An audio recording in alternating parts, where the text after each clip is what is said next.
گنج بخش فیض عالم مظہر نور خدا، گنج بخش فیض عالم مظہر نور خدا، گنج بخش فیض عالم مظہر نور خدا، گنج بخش فیض عالم مظہر نور خدا۔ الحمدللہ عز وجل، ہم مسلمان انبیاء کرام علیہ الصلوۃ والسلام اور اولیاء اعظام کے تحریراً اور تقریراً چرچے کرتے رہتے ہیں، کیونکہ یہ نامور شخصیات ہماری محبت اور عقیدت کا محور ہیں، اور انہی اولیاء کرام میں ایک مشہور و معروف شخصیت حضرت مخدوم ابو الحسن سید علی بن عثمان حجویری المعروف داتا گنج بخش رحمۃ اللہ تعالی علیہ کی ذات بلا مبالغہ ان عظیم ہستیوں میں سے ایک ہیں جنہیں اللہ تبارک و تعالی نے اپنا محبوب بندہ بنا کر خلق خدا کی رہنمائی کے لیے مقرر فرمایا۔ حضور داتا گنج بخش رحمۃ اللہ تعالی علیہ نے دین کی سربلندی کے لیے علم تصوف و اسلامی علوم و فنون سے بھی کام لیا۔ آپ کے ساتھ ایک بزرگ حضرت ابو سعید رحمۃ اللہ تعالی علیہ نے آپ کی بارگاہ میں کچھ سوالات کیے، جس کے جواب میں آپ نے ایک کتاب کشف المعجوب تحریر فرمائی۔ تصوف میں وہی مقام و مرتبہ آپ کی شورا آفات کتاب کو حاصل ہے۔ صدیوں سے یہ کتاب ارباب نظر و فکر سے خراج تحسین وصول کرتے ہوئے حرام و خاص کی بھرپور رہنمائی کر رہی ہے۔ خواجہ معین الدین اجمیری رحمۃ اللہ علیہ نے کتاب اور صاحب کتاب کے بارے میں فرمایا، نہ کہ سارا پیر کامل اعلیٰ رہنما۔ محبوب سبحانی نے فرمایا، جس کو کوئی پیر کامل نہ ملے وہ پوری کشف المعجوب کا مطالعہ کر لے، یہ اس کا ہاتھ پکڑ کے رب کے ہاتھ میں دے۔ قرآن و حدیث کے بعد یہ کامل مرشد، کامل مرشد۔ داتا علی حجویری رحمۃ اللہ علیہ نے اپنی مارکت الآراء کتاب کے بارے میں خود فرمایا کہ راہ حق بیان کرتی ہے۔ حق کون ہے؟ اللہ کی ذات۔ کشف المعجوب فارسی زبان کی پہلی کتاب ہے جس کا ترجمہ علماء کرام نے اردو زبان میں بھی کیا، مگر پھر بھی بہت سے لوگ اس کتاب کو سمجھ نہ سکے۔ ضرورت اس امر کی تھی کہ لوگوں کی رہنمائی کے لیے کشف المحجوب کا درس آسان الفاظ میں شروع کیا جائے۔ اس سلسلے کو شروع کرنے کا عزم لے کر ایک مرد مجاہد اصغر علی قادری حجویری نے درس کشف المعجوب شروع کیا، جس نے دیکھتے ہی دیکھتے ایک مقبولیت حاصل کی۔ الحمدللہ بہت سے لوگوں کی اس درس میں شرکت کی وجہ سے اصلاح ہو چکی ہے۔ الحمدللہ کشف المعجوب کا درس حضور داتا گنج بخش رحمۃ اللہ تعالی علیہ کے قدموں میں جمعۃ المواری کو بعد نماز جمعہ شروع ہو جاتا ہے۔ آپ سے بھی گزارش ہے کہ ہر جمعۃ المواری کو اس درس میں شرکت فرمایا کریں اور کشف المعجوب کے درس سے فیض یاب ہوں۔ جو احباب شرکت نہ کر سکیں وہ ان درس کو انٹرنیٹ پر دیکھ سکتے ہیں۔ انٹرنیٹ پر دیکھنے کے لیے www.dailymotion.com/user/اصغر علی قادری 1/1 یہاں پر بھی آپ جا کر تمام دروس کو سن سکتے ہیں۔ اللہ تبارک و تعالی ہم سب کو عمل کی توفیق عطا فرمائے۔ بسم اللہ الرحمن الرحیم، نحمده ونصلی ونسلم علی رسولہ الکریم، اما بعد فاعوذ باللہ من الشیطان الرجیم، بسم اللہ الرحمن الرحیم، رب اشرح لی صدری ویسر لی امری واحلل عقدۃ من لسانی یفقہوا قولی، الا ان اولیاء اللہ لا خوف علیہم ولا هم يحزنون، ان اللہ وملائکتہ یصلون علی النبی یا ایھا الذین آمنوا صلوا علیہ وسلموا تسلیما۔ امام الاولیاء سید علی حجویری رحمۃ اللہ علیہ فرماتے ہیں، درود پاک کو اپنا وظیفہ بناؤ کہ درود پاک کے بعد جو بھی دعا خالق ارض و سماوات سے مانگی جائے اللہ رب العالمین اسے قبول فرماتے ہیں۔ الصلاۃ والسلام علیک یا رسول اللہ وعلی آلک و اصحابک سید یا حبیب اللہ، الصلاۃ والسلام علیک یا رحمۃ للعالمین، الصلاۃ والسلام علیک یا محب المساکین، الصلاۃ والسلام علیک یا غیاث الملت والدین۔ دنائے سبل حضور خیر الرسل، آقا نامدار، مدنی تاجدار، تاجدار عرب و عجم، فخر بنی آدم و آدم، ہادی السبل، خیر الرسول، احمد مجتبیٰ، محمد مصطفیٰ، سرور کونین صلی اللہ تعالیٰ علیہ وآلہ وسلم کی حدیث پاک کا مفہوم ہے، جو مجھ پر 1000 مرتبہ درود پاک پڑھے گا روزانہ جنت میں نہیں جا سکتا جب تک اپنا گھر نہ دیکھے۔ سبحان اللہ۔ اللہ رب العالمین ہمیں جنت میں اپنا گھر دیکھنے کی توفیق عطا فرمائے۔ صلو علی الحبیب بلغ العلا بکمالہ کشف الدجی بجمالہ حسنت جمیع خصالہ، صلو علیہ وآلہ۔ بلغ العلا بکمالہ کشف الدجی بجمالہ حسنت جمیع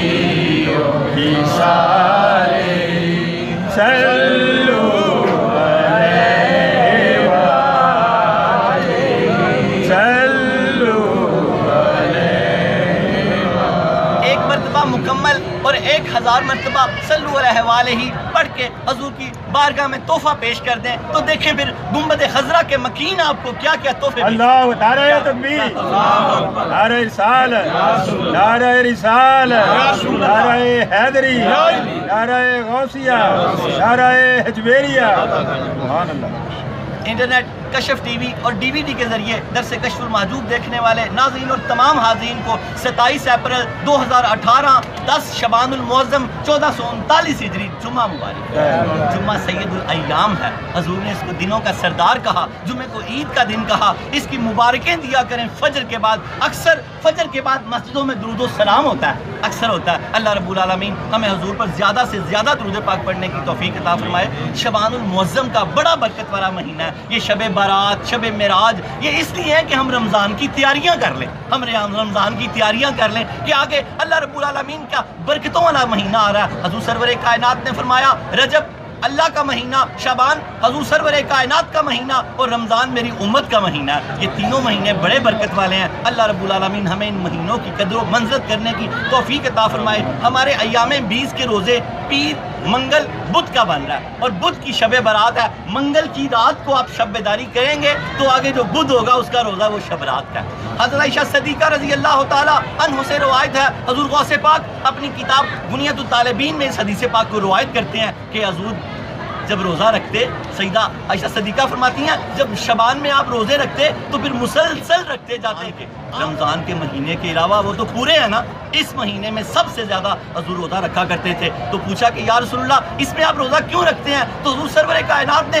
حضرت عائشہ صدیقہ سے فرمایا کہ اللہ تعالیٰ پورے سال کے لوگ جو دنیا سے جانے والے ہیں ان کے نام ملک الموت کو منتقل کر دیتے ہیں، اور میں یہ چاہتا ہوں جب میرا نام ملک الموت کو منتقل کیا جائے تو میرا روزہ ہو۔ نعرہ تکبیر، نعرہ رسالت، نعرہ حیدری، نعرہ غوثیہ، نعرہ حجویریہ۔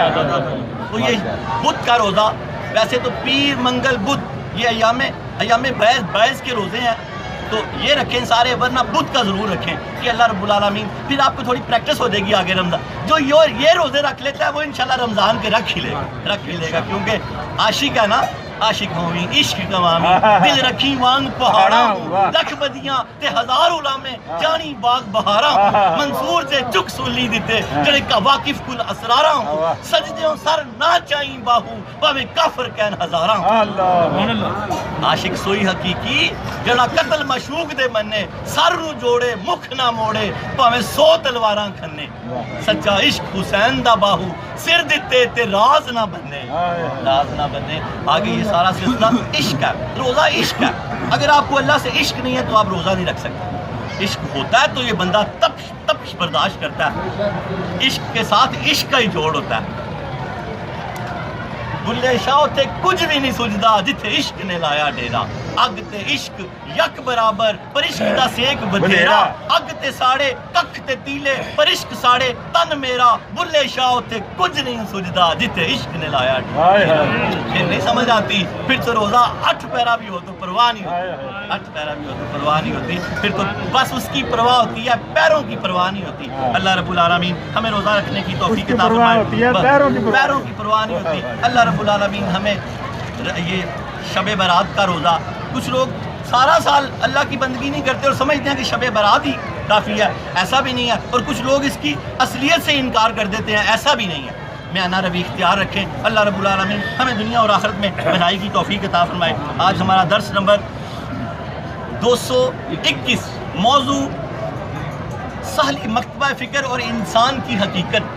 آج آپ تیار ہو کے بیٹھیں کہ انسان کی حقیقت کی ساری گفتگو ہے، اس پہ حدیث پاک، مولا علی کا قول، داتا علی حجویری کا قول۔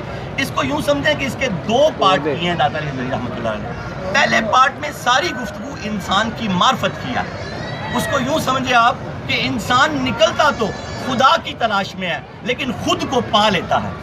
یہ بات آپ اس کو لے کے چلیں گے، نکلتا تو خدا کی تلاش میں ہے، رب کی تلاش میں ہے، اللہ کی تلاش میں ہے، لیکن خود کو پا لیتا ہے۔ جو خود کو پا لیتا ہے وہ رب کو پا لیتا ہے۔ سبحان اللہ، جو خود کو پا لیتا ہے وہ رب کو پا لیتا ہے۔ جو اپنی حقیقت کو پہچان جاتا ہے وہی پہچانتا ہے کہ میرا رب کون ہے۔ فمن عرف نفسہ فقد عرف ربہ، حضور نے فرمایا جس نے اپنے نفس کو پہچان لیا اسی نے اپنے رب کو پہچان لیا۔ اور آگے یہ حصہ پہچان اور معرفت کا، اور دوسرا حصہ حضور سید حجویر نے ہمیں بتایا کہ انسان جس کا نام انسان رکھا جائے وہ کیا ہونا چاہیے۔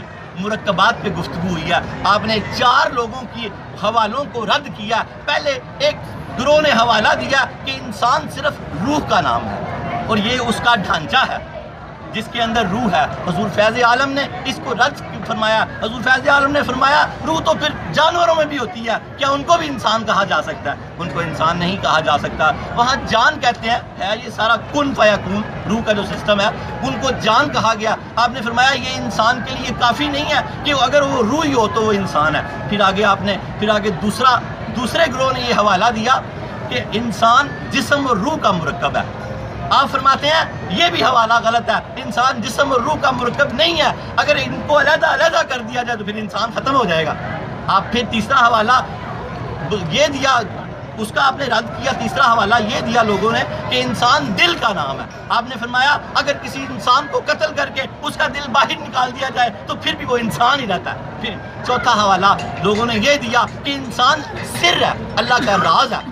آپ نے اس کا بھی رد فرمایا یہ کہہ کے کہ اللہ کے راز دیوانے، پاگلوں، جاہلوں، فاسقوں، فاجروں میں تو نہیں ہے، اس کا مطلب ہے یہ بھی انسان نہیں ہے۔ پھر آپ نے اللہ رب العالمین نے جو آپ کو فیوز و برکات عطا فرمائے ہیں، آپ نے قرآن پاک کے حوالے دیے سورہ 3 کے کہ یہ انسان ہے کیا چیز۔ اب آپ آگے سمجھتے جائیں گے۔ آج کا درس بڑے غور سے بڑا علمی درس ہے آج کا۔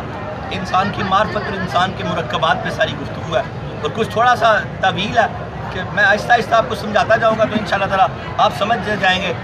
نفس کی یہ ساری گفتگو ہوگی انشاءاللہ تعالیٰ۔ حدیث پاک اس کی یہ ہے، حضور سرور کائنات صلی اللہ تعالیٰ علیہ وآلہ وسلم نے فرمایا جنت 2 قدم پر ہے، ایک اپنے نفس پر رکھو، دوسرا جنت میں ہوگا۔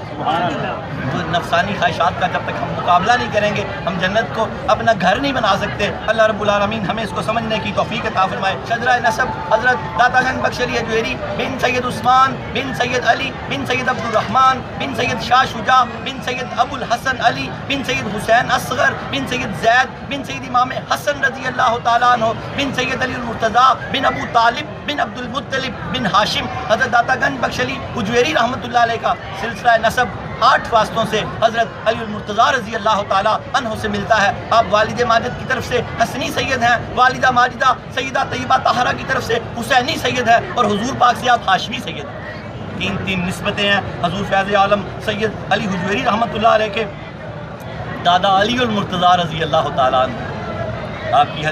آپ نے فرمایا، آپ کا صریح قول ہے، آپ نے فرمایا جس شخص کی نفسانی خواہش زیادہ ہو جاتی ہیں اس کی تکلیف بڑھ جاتی ہے۔ حضرت علی المرتضیٰ رضی اللہ تعالیٰ کیا فرما رہے ہیں کہ جس انسان کی نفسانی خواہشات زیادہ ہو جاتی ہیں کہ وہ زیادہ سے زیادہ مال و اسباب اکٹھا کرنا چاہتا ہے تو اس کی تکلیفیں بھی بڑھ جاتی ہیں۔ مال تو وہی ملنا ہے جو اس کے نصیب میں تھا، بس تکلیفیں ہی بڑھیں گی۔ اس لیے نفسانی خواہشات کو اللہ رب العالمین ہمیں کنٹرول کرنے کی توفیق عطا فرمائے۔ شجرہ طریقت حضرت داتا گنج بخش علی حجویری، ان کے شیخ ابو الفضل محمد بن حسن قطری رحمۃ اللہ علیہ، ان کے شیخ ابو الحسن قصری رحمۃ اللہ علیہ، ان کے شیخ ابو بکر شبلی رحمۃ اللہ علیہ، ان کے شیخ جنید بغدادی رحمۃ اللہ علیہ، ان کے شیخ سری سکتی رحمۃ اللہ علیہ، ان کے شیخ معروف کرخی رحمۃ اللہ علیہ، ان کے شیخ داؤد طائی رحمۃ اللہ علیہ، ان کے شیخ حسن بصری رحمۃ اللہ علیہ، ان کے شیخ حبیب اجمی رحمۃ اللہ علیہ، ان کے شیخ علی المرتضیٰ شیر خدا رضی اللہ تعالیٰ عنہ۔ حضرت داتا گنج بخش علی حجویری رحمۃ اللہ علیہ کا سلسلہ طریقت 9 واسطوں سے حضرت علی المرتضیٰ رضی اللہ تعالیٰ عنہ سے ملتا ہے۔ علی کا گھر بھی کیا گھر ہے، جسے دیکھیں وہی شیر خدا معلوم ہوتا ہے۔ ہمارے سید علی حجویری رحمۃ اللہ علیہ بھی شیر خدا ہے۔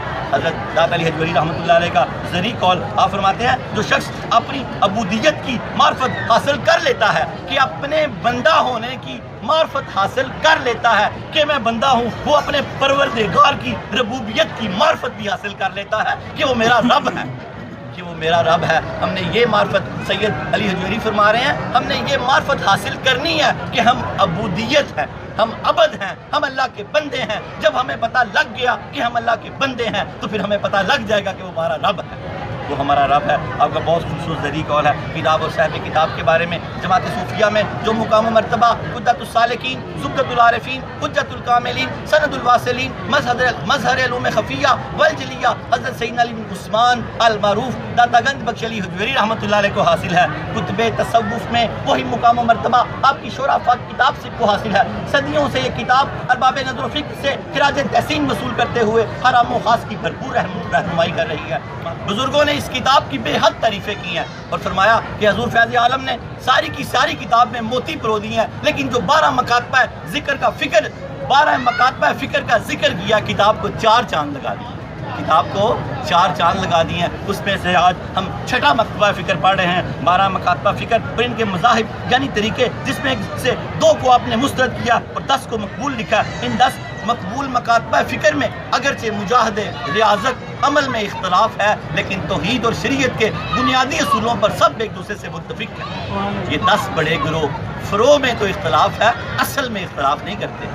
اللہ اور اس کے رسول کی سچی محبت ہے ان کے دلوں میں. اللہ رب العالمین ہمیں ان کو سمجھنے کی توفیق عطا فرمائے. آج ہم نمبر 6 مکتبہ فکر یعنی ساحلی مکتبہ فکر، جس کے بانی شیخ عبداللہ تستری رحمۃ اللہ علیہ، ان کے مسلک کی خصوصیات مجاہدہ. ان کے مسئلے کی خصوصیات کیا تھی؟ مجاہدہ. یہ اپنے تربیت مریدین کو مجاہدے کے ذریعے اعلیٰ مقام پہ پہنچا دیا کرتے ہیں. اللہ کرے کہ ہم میں بھی ان میں سے کچھ حصہ عطا فرمائے اللہ تعالیٰ. حضور فیض عالم کے در پہ بیٹھے ہوئے ہم بھی اعلیٰ مقام پہ فیض ہو جائیں. آج اس کا 4تھا درس ہے ساحلی مکتبہ فکر کا. مجموعی طور پہ ہمارا 121 نمبر درس ہے. اللہ رب العالمین ہمیں اس کو سمجھنے کی توفیق عطا فرمائے. ساحلی مکتبہ فکر درس نمبر 221. ساحلی مکتبہ فکر اور انسان کی حقیقت. انسان کی حقیقت پر ساری گفتگو ہے. ساحلی مکتبہ فکر اور انسان کی حقیقت. ایک ایک لفظ کو بس اپنے اندر ڈالتے ہیں تو آپ کو سمجھ آتی جائے گی انشاءاللہ تعالی. یہاں پر سید حجویر نے یہ پہلی ابتدائی گفتگو کو آپ سمجھیں گے نا. ساحلی مکتبہ فکر کے لوگ سہل بن عبداللہ تستری رحمۃ اللہ علیہ کے ساتھ وابستہ تھے.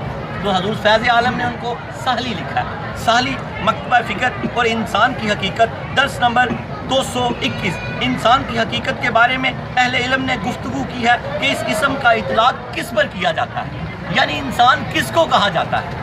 اہل علم نے کیا گفتگو کی ہے کہ اس اسم کا اطلاق کس پہ کیا جا سکتا ہے، یعنی انسان کس کو کہا جائے. انسان کس کو کہا جائے. تمام لوگوں پر یہ بات لازم ہے کہ وہ اس سے آگاہی حاصل کریں.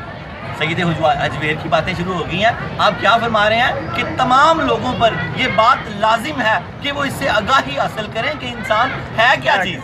انسان کی معرفت آپ کو ہوگی، اس کے راز آپ کو پتہ لگے گا تو آپ اپنی تربیت کر سکیں گے. ویسے نہیں ہو سکتی. ہمیں کسی چیز کا پتہ ہی نہ ہو تو ہم اسے ٹھیک کیسے کر سکتے ہیں؟ جب ہمیں اس کا پتہ ہوگا پھر ہم اس کو ٹھیک کر سکتے ہیں. آپ فرماتے ہیں حق کے طلبگار. ہم کون ہیں؟ حق کے طلبگار. حق کو تلاش کرنے کے لیے یہاں بیٹھے ہوئے ہیں. سید حجویر فرماتے ہیں حق کے طلبگار تمام لوگوں پر یہ بات لازم ہے کہ وہ اس کی آگاہی حاصل کریں. ہر شخص جو اپنے آپ کی حقیقت سے ناواقف ہوگا وہ دوسرے کی حقیقت سے اور بھی زیادہ ناواقف ہوگا. جو اپنے آپ کو ہی نہیں پہچان رہا وہ دوسرے کو کیا پہچانے گا. سید حجویر فرماتے ہیں وہ اور بھی ناواقف ہوگا، کیونکہ انسان حق تعالیٰ کی معرفت حاصل کرنے کا پابند ہے.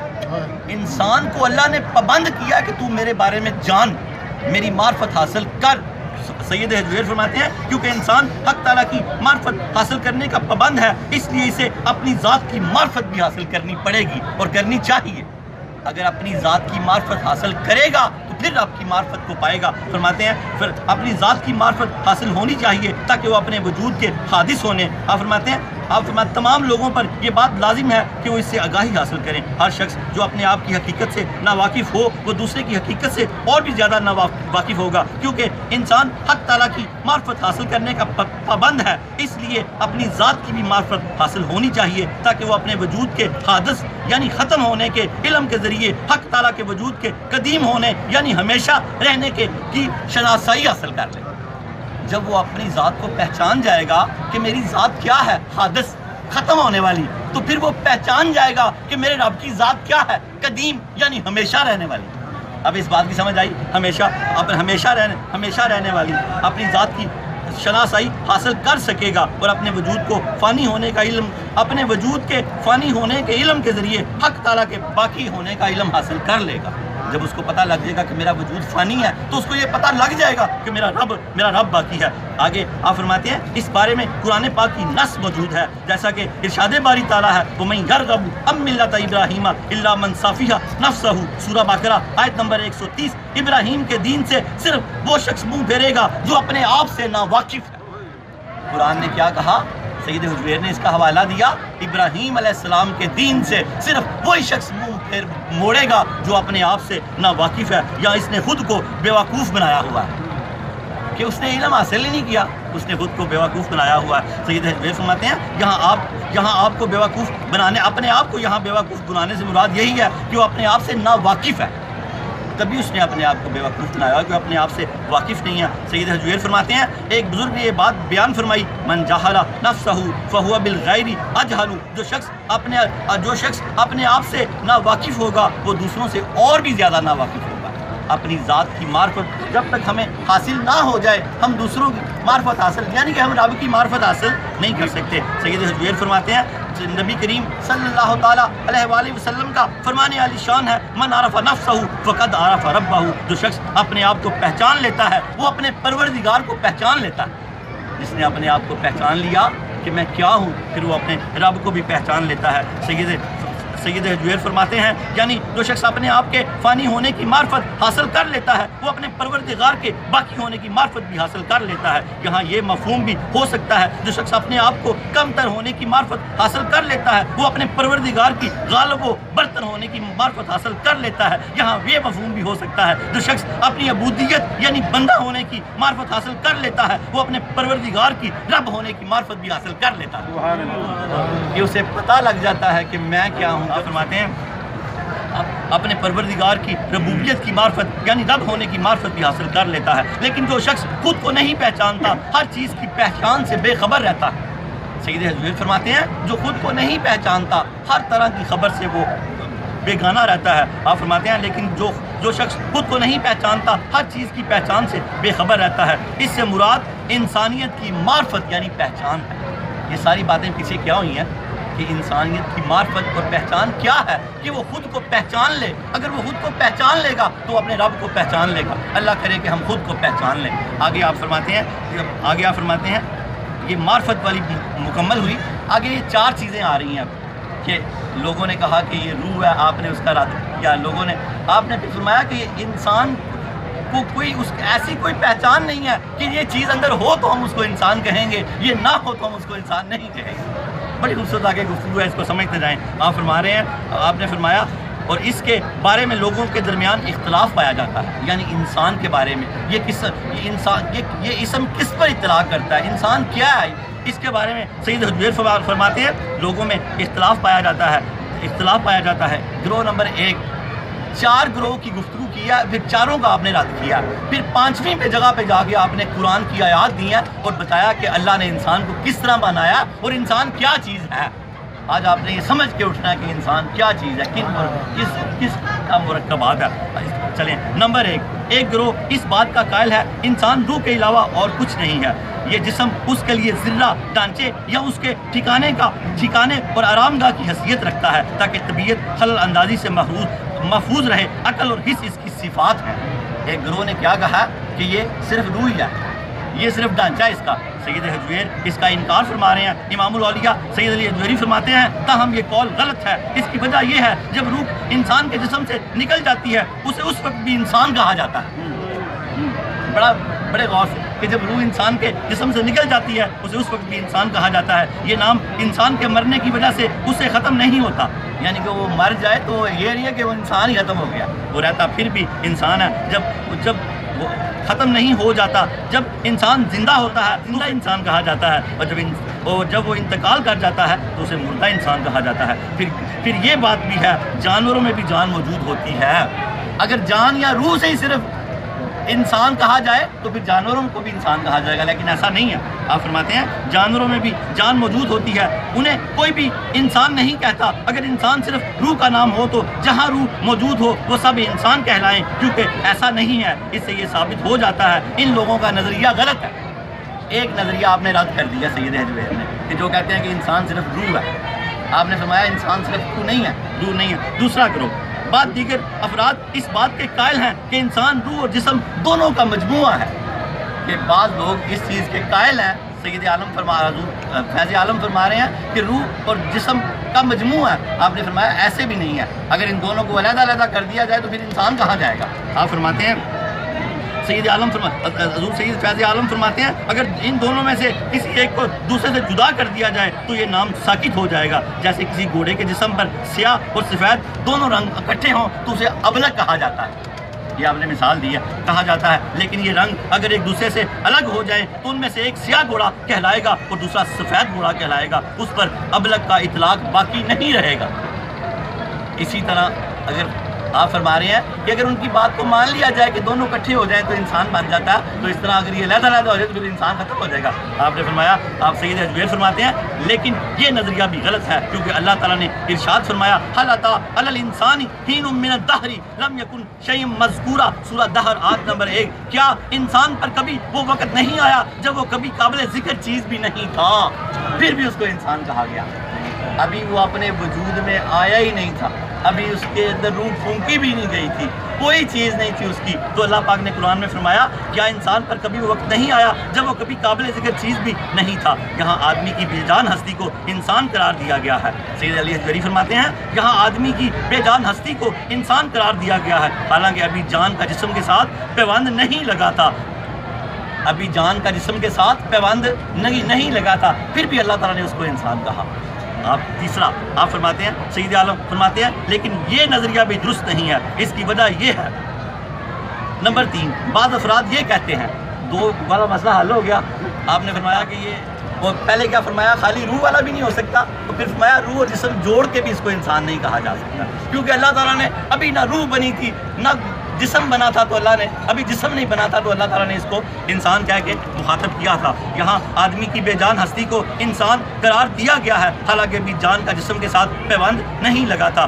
نمبر 3 بعض افراد یہ کہتے ہیں انسان ایک جز ہے جسے تبدیل نہیں کیا جا سکتا، اس کا محل دل ہے، یعنی اس کا مقام دل ہے، کیونکہ انسان کے تمام تر اوصاف کا بنیادی مقصد یہی ہے، یعنی دل. بعض لوگوں نے کہا کہ انسان دل ہے، کہ اس کا سارا سسٹم دل ہی ہے، یہ ایک جز ہے. سید حجویر نے اس کا رد کرتے ہوئے فرمایا، امام الاولیاء سید علی حجویری رحمۃ اللہ علیہ فرماتے ہیں لیکن یہ نظریہ بھی درست نہیں ہے. اس کی وجہ یہ ہے اگر کسی شخص کو مار کر اس کا دل نکال لیا جائے تو اسے انسان ہی کہا جاتا ہے. کہ اگر اس کا دل نکال لیا جائے اس کو مار کر، تو آپ فرماتے ہیں اسے انسان ہی کہا جاتا ہے. اس بات پر اتفاق پایا جاتا ہے، اسے انسان ہی کہا جاتا ہے. اور اس بات پر اتفاق پایا جاتا ہے کہ روح کے کامل ہونے سے پہلے انسان کے جسم میں دل نہیں ہوتا. دل نہیں، اس کو یوں سمجھے یعنی تخلیق سے پہلے انسان کے اندر دل نہیں تھا، لیکن پھر بھی اس کو انسان ہی کہا گیا. کہ دل کو بھی آپ نے نفی کر دی کہ اس وقت تو اس کے اندر کچھ بھی نہیں تھا، صرف روح تھی، تو اللہ نے اس کو انسان کہے کہ وہ مخاطب کیا. چوتھا گروہ جس کو آپ نے رد کیا اور پھر آپ نے جا کے آگے اپنی بات کی ہے کہ انسان کیا ہے. آپ کی علمی بصارت کی آپ اندازہ کریں. آپ فرماتے ہیں نمبر 4 صوفیہ کی ایک اور جماعت کو اس کے مفہوم کو سمجھنے میں غلطی لگی ہے. ان کا یہ کہنا ہے انسان کھانے پینے اور تبدیلی کا محل نہیں ہے، وہ اللہ تعالیٰ کا سر یعنی راز ہے. وہ اللہ تعالیٰ، اس لوگوں نے کہا کہ یہ اللہ کا راز ہے. آپ نے یہ کہہ کے پھر رد کیا کہ انسان تو پاگلوں کو بھی کہتے ہیں، جاہلوں کو بھی کہتے ہیں، فاسقوں کو بھی کہتے ہیں، ان میں تو اللہ کا کوئی راز ہے ہی نہیں، اس لیے یہ اللہ کا سر بھی نہیں ہے، راز بھی نہیں ہے. یہ تو وہی اللہ کے راز پائے گا نا جو اللہ سے جڑے گا، یہ تو خاص لوگ ہو جاتے ہیں. آپ فرماتے ہیں نمبر 4 صوفیہ کی ایک اور جماعت کو اس مفہوم کو سمجھنے میں غلطی لگی ہے. ان کا یہ کہنا ہے انسان کھانے پینے اور تبدیلی کا محل نہیں ہے، وہ اللہ تعالیٰ کا سر یعنی راز ہے. جسم انسان کا لباس ہے اور اللہ تعالیٰ کی طرف سے یہ راز طبیعت میں امتزاج یعنی طبیعت کے ملنے کی صورت میں جسم میں ودیت کیا گیا ہے، یعنی ڈالا گیا ہے کہ یہ اللہ کا راز ہے اور یہ اس کے جسم میں ڈال دیا گیا ہے. اس بات کے جواب میں آپ سید حجویر فرماتے ہیں ہم اس بات کے جواب میں یہ کہتے ہیں تمام عقل مند حضرات اس بات کے قائل ہیں تمام دیوانے فاسق جاہل انسانیت کے دائرے میں داخل ہوتے ہیں، حالانکہ ان میں اللہ تعالیٰ کے اسرار میں سے کوئی چیز موجود نہیں ہے. یہ لوگ جو داخل ہوتے ہیں انسانوں میں، ان میں اللہ کے اسرار میں کوئی چیز بھی موجود نہیں ہوتی. ان سب میں تغیرات پایا جاتا ہے، سب کھاتے پیتے ہیں اور انسانی وجود میں کوئی ایسی علامت نہیں ہے جس کی وجہ سے ہم یہ کہیں یہ وجود ہو تو ہم اسے انسان کہیں گے، اور اگر وہ موجود نہیں ہوگی تو ہم اسے انسان نہیں کہیں گے. سید عالم کیا فرما رہے ہیں کہ انسانی جسم میں کوئی چیز ایسی نہیں ہے کہ ہم کہیں کہ یہ موجود ہوگی تو ہم اسے انسان کہیں گے، اور اگر یہ موجود نہ ہو تو ہم اسے انسان نہیں کہیں گے۔ آگے چلتے ہیں، اگر موجود ہو تو نہیں کہیں گے۔ آگے آپ فرماتے ہیں اللہ تعالیٰ کا ارشاد ہے، بس یہ آخری آیات ہے، پھر اس کا ترجمہ کر کے دعا مانگتے ہیں۔ آپ فرماتے ہیں اللہ تعالیٰ کا ارشاد باری تعالیٰ ہے وَلَقَدْ خَلَقْنَا الْإِنسَانَ مِنْ سُلَالَةٍ مِنْ طِينٍ ثُمَّ جَعَلْنَاهُ نُطْفَةً قَرَارٍ مَكِينٍ ثُمَّ خَلَقْنَا النُّطْفَةَ عَلَقَةً فَخَلَقْنَا الْعَلَقَةَ مُضْغَةً فَخَلَقْنَا الْمُضْغَةَ عِظَامًا فَكَسَوْنَا الْعِظَامَ لَحْمًا ثُمَّ أَنشَأْنَاهُ خَلْقًا آخَرَ فَتَبَارَكَ اللَّهُ أَحْسَنُ الْخَالِقِينَ۔ یہ 3 آیتیں ہیں سورہ مومنین کی، آیت نمبر 14، 15، 16۔ اس کا ترجمہ سنیں کہ انسان کیا چیز، 4 چیزوں کا، 4 لوگوں کا رد فرمایا آپ نے، حضور سید عالم داتا گنج بخش علی حجویری رحمۃ اللہ علیہ نے، اور اب حقیقت ہم تک آشکار کی آپ نے کہ اللہ تعالیٰ نے جس کا نام انسان رکھا ہے وہ کن چیز کا مرکب ہے۔ یہ آگے آپ آیت پڑھی ہم نے، اب بے شک اللہ فرما رہا ہے، یہ قرآن ہے، بے شک ہم نے انسان کو محسوس مٹی سے پیدا کیا، خاص قسم کی مٹی سے۔ انسان کو کس سے پیدا کیا؟ خاص مٹی سے پیدا کیا، پھر ہم نے اس کو ایک مضبوط ٹھہرنے کے مقام پر نطفے کی شکل میں رکھا۔ قرآن فرماتا ہے کہ پھر ہم نے اس کو ایک مخصوص خاص مقام پر ٹھہرنے کی جگہ پر نطفے کی شکل میں رکھا۔ ہم نے اس خون کے لوتھڑے کو گوشت کا ٹکڑا بنایا، پھر ہم نے اسے ہڈی میں تبدیل کیا، پھر ہم نے ہڈی کو گوشت کا لباس پہنایا، پھر ہم اسے دوبارہ اسی طرح زندہ کریں گے۔ کیا خوبصورت تخلیق ہے انسان کی۔ سید حجویر نے کیسی خوبصورت ساری باتیں کر کے پھر گانٹھ باندھ دی آگے۔ تبھی ہم کشف المحجوب کو یونیورسل ٹروتھ کہتے ہیں کہ قرآن کے ساتھ یہ باندھی ہوئی ہے، قرآن و حدیث کے ساتھ آپ نے ہر مسئلے کو ثابت فرمایا۔ اللہ نے فرمایا پھر ہم اسے دوبارہ اسی طرح زندہ کریں گے۔ اللہ تعالیٰ کی اللہ تعالیٰ کی ذات بہت برکت والی ہے، جو سب سے بہترین خالق ہے، خلق کرنے والا، تخلیق کرنے والا، بنانے والا۔ اللہ جو اپنی تعریف خود کرتا ہے کوئی نہیں کر سکتا۔ اللہ کی ذات بہت برکت والی ہے جو سب سے بہترین خالق ہے۔ امام الاولیاء سید علی حجویری رحمۃ اللہ علیہ فرماتے ہیں اللہ تعالیٰ کا فرمان جو سب سے زیادہ سچا ہے، سب کے فرمان رد ہو گئے جن کے وہ فرمان تھے۔ اللہ کا فرمان یہاں آ گیا۔ آپ فرماتے ہیں اللہ تعالیٰ کا فرمان جو سب سے زیادہ سچا ہے، اس کے مطابق مٹی مخصوص صورتیں اختیار کرتے ہوئے مختلف نوعیت کے تغیرات سے یعنی تبدیلیوں سے گزرتے ہوئے انسان وجود میں آتا ہے۔ اس آیت کے مطابق آپ نے کیا فرمایا؟ آپ نے فرمایا اللہ تعالیٰ کا فرمان جو سب سے سچا ہے، اس کے مطابق مٹی مخصوص صورتیں اختیار کرتے ہوئے مختلف نوعیت کی تبدیلیوں سے گزرتے ہوئے انسان وجود میں آتا ہے، اور ان تمام حیثیتوں میں انسان کو لفظ انسان سے تعبیر کیا جاتا ہے۔ ان تمام حیثیات میں انسان کو لفظ انسان سے تعبیر کیا جاتا ہے۔ اس کو پھر سمجھیں۔ آپ فرماتے ہیں اللہ تعالیٰ کا فرمان جو سب سے سچا ہے، اس کے مطابق مٹی مخصوص صورتیں اختیار کرتی ہوئی۔ مٹی تھی پہلے، ہے تو مٹی نا، پھر نطفہ، پھر علقہ، مضغہ، یہ ہڈیاں، پھر اس طرح یہ ساری مخصوص، اس کے مطابق مٹی مخصوص صورتیں اختیار کرتے ہوئے مختلف نوعیت کے تغیرات سے یعنی تبدیلیوں سے گزرتے ہوئے انسان وجود میں آتا ہے، اور ان تمام حیثیات میں انسان کو لفظ انسان سے تعبیر کیا جاتا ہے۔ یہ سارے مرکبات ہوں تو انسان کو انسان سے تعبیر کیا جاتا ہے۔ اللہ کرے کہ ہم انسان کی معرفت کو سمجھ جائیں۔ یہ ہمارا وما علینا الا البلاغ المبین، انسان کی پہچان پر اور انسان پر یہ درس ہمارا مکمل ہوا۔ اگلا درس انشاءاللہ تعالی 222 نمبر اہل سنت کے نزدیک انسان کی تعریف ہے۔ اہل سنت اصل ہے، یاد رکھنی ہے۔ سارے ایک دن کہیں گے کہ ہم اہل سنت ہیں۔ اب تو پیس ٹی وی والے بھی کہتے ہیں ہم اہل سنت ہیں، پیس ٹی وی والے بھی کہتے ہیں ہم اہل سنت ہیں، سارے کہیں گے ہم اہل سنت ہیں۔ انسان کو بیدار تو ہو لینے دو، ہر قوم پکارے گی ہمارے ہیں حضور۔ نعرہ تکبیر، نعرہ رسالت، نعرہ حیدری، نعرہ غوثیہ، نعرہ حجویریہ۔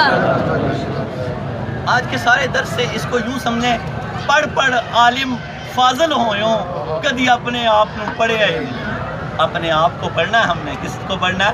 یہ ساری مشکل گفتگو اللہ تعالیٰ ہمارے لیے آسان کر دے، اور اللہ تعالیٰ مجھے صحت کی عطا فرمائے۔ دعا کریں کہ میں آپ کو یہ سارا سمجھا سکوں کہ یہ ساری مشکل گفتگو اس شعر کے ذریعے آسان تو نہیں ہو سکتی، لیکن آپ کو تھوڑی سمجھ آ سکتی ہے۔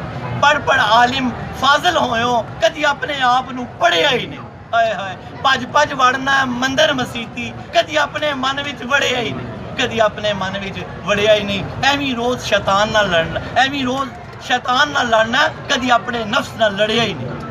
بلے شاہ آسمانی اڈدیاں پڑھنا ہے، جڑا گھر بیٹھا انہوں پڑھیا ہی نہیں۔ بس اس گھر بیٹھے کو پکڑ لیں۔ کیا فرمایا سید حجویر نے کہ اپنی پہچان کر لیں، اس گھر بیٹھے کو پکڑ لیں۔ آپ نے اس گھر بیٹھے کو پکڑ لیا تو آپ نے اپنے رب کو پا لیا۔ انسان نکلتا تو رب کی تلاش میں ہے، لیکن خود کو پا لیتا ہے۔ اللہ کرے کہ ہم خود کو پالیں۔ وآخر دعوانا ان الحمدللہ رب العالمین۔ یہ اس کا حاصل کلام یہ ہے کہ اللہ تعالیٰ کو جاننے کے لیے خود کو جاننا بہت ضروری ہے، ورنہ آپ خود کو نہیں جان سکتے۔ جب تک آپ خود کو نہ جان لیں آپ اللہ کو نہیں جان سکتے۔ جو انسان خود کو پہچان لیتا ہے وہ اپنے رب کو بھی پہچان لیتا ہے، آج توبہ کا واقعہ ہمارا حضرت شقیق بلخی رحمۃ اللہ علیہ کا۔ اللہ رب العالمین ہمیں توبہ بار بار کرنے کی توفیق عطا فرمائے۔ ہم اللہ کی بارگاہ میں بار بار توبہ کرتے ہیں کہ یا اللہ تعالیٰ ہم تیری بارگاہ میں بار بار توبہ کرتے ہیں۔ اللہ تعالیٰ فرماتا ہے جو شخص بار بار توبہ کرتا ہے میری رحمت اس کے گناہوں کی آڑے آ جاتی ہے، وہ گناہ کرنا بھی چاہے تو نہیں کر سکتا۔ حضور فیض عالم کشف المحجوب میں لکھتے ہیں شقیق بلخی رحمۃ اللہ علیہ کے باب میں، آپ فرماتے ہیں ایک بوڑھا شخص حضرت شقیق بلخی رحمۃ اللہ علیہ کی بارگاہ میں حاضر ہوا، فرمایا یا شیخ میں توبہ کرنا چاہتا ہوں۔ تو شقیق بلخی رحمۃ اللہ نے فرمایا بابا جی آپ نے بڑی دیر کر دی ہے۔ تو اس شخص نے کہا کہ میں تو جلدی آ گیا ہوں، میں تو جلدی آ گیا ہوں۔ تو شقیق بلخی رحمۃ اللہ نے فرمایا وہ کیسے جلدی آ گیا ہے؟ تو فرمایا جو مرنے سے پہلے آ گیا وہ جلدی آ گیا، جلدی آ گیا۔ ہم حضور فیض عالم کی بارگاہ میں آ گئے ہیں، حاضر ہو گئے ہیں۔ اے رب العالمین ہماری توبہ کو قبول فرما۔ یا اللہ ہم تیری بارگاہ میں سچے دل سے توبہ کرتے ہیں، یا اللہ ہماری توبہ کو قبول فرما۔ یا اللہ جیسے تو نے اس بابے کی توبہ کو، اس بوڑھے بزرگ آدمی کی توبہ کو قبول فرمایا اور اس کو وقت کا ولی بنا دیا، یا اللہ ہماری توبہ بھی قبول فرما اور ہمیں بھی اپنی ولایت عطا فرما۔ حضور فیض عالم کے تصدق میں یا اللہ ہمیں اپنی ولایت عطا فرما۔ یا اللہ ہمارے سارے گناہوں کو معاف فرما، یا اللہ ہمارے سارے گناہ معاف فرما، یا اللہ ہمارے سارے گناہ معاف فرما۔ یاد رکھیں جس نے دل سے توبہ کی وہ ایسے ہو گیا جیسے ابھی پیدا ہوا ہے، سارے گناہ معاف ہو جاتے ہیں، قضا باقی رہ جاتی ہے۔ جو نمازیں بقیہ رہ گئی ہیں پچھلی زندگی کی، ایک ایک کر کے ادا کرتے جائیں۔ آج کے بعد نماز نہ ضائع کریں۔ اللہ سے جڑنے کا ایک ہی طریقہ ہے نماز پنجگانہ، اللہ سے جڑنے کا ایک ہی طریقہ ہے نماز پنجگانہ، اللہ سے جڑنے کا ایک ہی طریقہ ہے نماز پنجگانہ۔ نماز بے حیائی اور برائی سے روکتی ہے، انسان کو انسان بنا دیتی ہے، انسان کو اللہ کی معرفت عطا فرما دیتی ہے۔ یا اللہ ہمیں نماز پڑھنے کی توفیق عطا فرما۔ بقیہ نمازیں بھی ساتھ ساتھ قضا کرتے رہیں، آگے سے کوئی نماز قضا نہ ہونے دیں، ہو جائے تو اسے بھی قضا ادا کر لیں۔ اور جس کا حق دینا ہے گناہ معاف ہو جاتے ہیں، حق باقی رہ جاتے ہیں جن کے حق دینے ہیں، جتنا کوشش کر کے ادا کر سکتے ہیں کریں، جو رہ جائے اللہ اپنے کرم سے معاف کر دے گا۔ یا اللہ ہمارے سارے گناہ معاف فرما۔ اللہم صلی علی سیدنا محمد صاحب التاج والمراج والبراق والعلم دافع البلاء والوباء والقحط والمرض والعلم اسمه مكتوب مرفوع مشفوع منقوش في اللوح والقلم سید العرب والعجم جسمه مقدس موتر مطهر منور في البيت والحرم شمس الضحى بدر الدجى صدر الاولى نور الهدى كافي الورى مصباح الظلم جميل الشيم شفيع الامم صاحب الجود والكرم والله عاصمه وجبريل خادمه والبراق مركبه والمراج سفره وسدرة المنتهى مقامه وقاب قوسين مطلوبه والمطلوب مقصود والمقصود موجوده سید المرسلین خاتم النبیین شفیع المذنبین انیس الغریب رحمت للعالمین راحت العاشقین مراد المشتاقین شمس العارفین سراج السالکین مصباح المقربین محب الفقراء والغرباء والمساکین سید الثقلین نبی الحرمین امام القبلتین وسیلتنا فی الدارین صاحب قاب قوسین محبوب رب المشرقین و رب المغربین جد الحسن والحسین مولانا و مولا الثقلین ابی القاسم محمد صلی اللہ علیہ وسلم ابن عبداللہ نور الله يا أيها المشتاقون بنور جماله بلغ الهدى بكماله كشف الدجى بجماله حسنت جميع خصاله صلوا علیہ وآلہ صلوا علیہ وآلہ یا اللہ درود تاج کے صدقے ہم سب کے سروں پہ عزت کے تاج رکھ دے یا اللہ گناہوں کے بوجھ اتار دے یا اللہ بیماریوں کی تکلیفیں دور فرما دے تنگ دستیاں دور کر دے شہریار کی والدہ کو صحت عطا فرما دے اللہ رب العالمین اقبال سے ان سب کے معاملات پہ اپنی خاص نظر کرم فرما دے یا اللہ اولاد کے معاملات پہ کرم فرما دے طاہر سعید صاحب پہ کرم کر دے اللہ تعالیٰ اقبال صاحب سب پہ اللہ تعالیٰ اعجاز صاحب پہ اپنا کرم کر دے بس علی والدہ کو صحت عطا فرما دے اللہ جو ہم میں بیمار ہے اس کو صحت کلی عطا فرما دے اللہ جس کے گھر والے بیمار ہیں اللہ اولاد بیمار ہے اللہ سب کو صحت دے دے اللہ تعالیٰ حضور سرور کائنات کے لعاب دہن کا صدقہ سب کو شفا دے دے اللہ بیماروں کو شفا دے دے اللہ بیماروں کو شفا دے دے اللہ بیماروں کو شفا دے دے اللہ روحانی جسمانی اخلاقی بیماریوں سے نجات دے دے اللہ انسان کی معرفت سمجھنے کی توفیق عطا فرما دے یا اللہ کشف الموجود کو ہمارے لیے آسان کر دے کشف الموجود کو ہمارے لیے کو لطف کر دے اللہ تعالیٰ ہمارے اس ذکر کو برکتوں سے مالا مال کر دے اللہ ہمارے گھروں میں ایمان کی رونقیں لگا دے اللہ ہماری جیبوں کو حلال مال سے بھر دے ہمارے دلوں کو ایمان سے بھر دے اللہ ہمارے قرضے اتار دے اللہ ہماری نمازوں کے قرضے اتار دے اللہ ہمارے روزوں کے قرضے اتار دے اللہ ہمیں ایام 22 کے روزے رکھنے کی توفیق عطا فرما دے شب برات کا روزہ رکھنے کی توفیق عطا فرما دے اللہ دین ہمارے اندر ڈال دے اللہ دین ہمارے اندر ڈال دے اللہ تو فرماتا ہے میں جس سے محبت کرتا ہوں اس کو دین کی سمجھ عطا فرماتا ہوں یا اللہ تو ہم سے محبت کرتا ہے تو ہم یہاں بیٹھے ہوئے ہیں یا اللہ تو ہم سے اور محبت فرما یا اللہ ہمارے معاملات کو اپنے کرم سے سنوار دے اللہ ہمارے گھروں میں برکتوں کے دروازے کھول دے اللہ پریشانیوں کے دروازے بند کر دے ہماری اولادوں کو نیک کر دے ہمارے ماں باپ کی سلامتیاں فرما دے اللہ جو بچے ہیں بچیاں نکاح کے لیے بیٹھے ہیں اللہ سید کائنات کے صدقے ان کے نکاح کے نیک اسباب پیدا کر دے یا اللہ جو بچیاں دوبارہ اجڑائی ہیں اللہ ان کو دوبارہ آباد کر دے جو اللہ تعالیٰ پریشان عالم کی پریشانیاں دور کر دے یا اللہ جو وینٹیلیٹر ڈائلسس پہ لگے ہیں اللہ ان کو نجات دے دے صحت دے دے اللہ دنیا آخرت میں بھلائی عطا فرما دے طاہر سعید صاحب کے والد کو صحت عطا فرما دے حضور صاحب کے والدین کو کرم فرما دے یا رب العالمین بحمسۃ فی بہا ہر البابا الخاتمہ المصطفیٰ والمرتضیٰ وابناہما والفاطمہ خدایا بحق بنی فاطمہ کہ بر قولہما کنی خاتمہ اگر دعوت رد کنی ور قبول منو دست دامان آل رسول گنج بخشے فیض عالم مظہر نور خدا نبی سارا پیر کامل کاملانہ رہنما گنج بخشی آپ کی مشہور ہے للہ کرم کریں کرم کروائیں کرم دونوں جہاں میں رکھیں شرم سخی دونوں جہاں میں رکھیں شرم سخی دونوں جہاں میں رکھیں شرم لخمسۃ القطفی بھی ہر الوباء الفاطمہ المصطفیٰ والمرتضیٰ وابناہما والفاطمہ وصلی اللہ تعالیٰ علی خیر خلقہ ونور عرشہ وزینت فرشہ محمد ذریات اجمعین برحمتک یا